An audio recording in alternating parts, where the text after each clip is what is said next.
preguntaba qué son para mí las bibliotecas. Bueno, las bibliotecas para mí siempre han sido desde muy pequeño un espacio de recogimiento, de introspección, de estar conmigo mismo. Desde el colegio, con la primera biblioteca de intercambio en la que casi no tenías tiempo para pasear un poco, comerte el bocadillo y cambiar de libro, hasta luego ya a partir de los 10 años siempre he dedicado un tiempo a parar en la biblioteca, que era el lugar que estaba en mitad del camino de casa y el colegio. En la biblioteca he hecho los deberes de clase, pero sobre todo he disfrutado del silencio, he dedicado ese tiempo a pensar y a crecer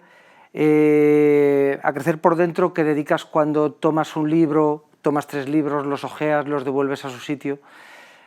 Ese tiempo a mí me ha ayudado mucho a crecer y a formarme como persona, siempre a través de los libros. Y a partir de ahí las bibliotecas siempre han sido el lugar mío de concentración y de recogimiento.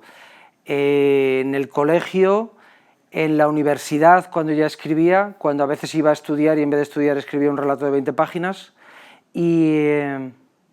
y por lo general el sitio donde yo me puedo concentrar para escribir y para desarrollar mis ideas. Da igual que sea de una novela o de un libro de poemas, pero donde yo me concentro más allá de toda la tecnología que vino después.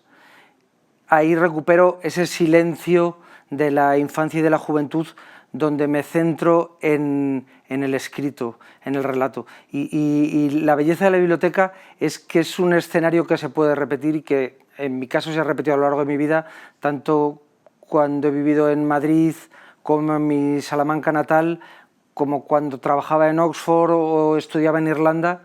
La biblioteca era el sitio donde yo me podía escapar de la fiesta o de otras actividades que siempre son tal vez mucho más divertidas, pero que te llenan menos.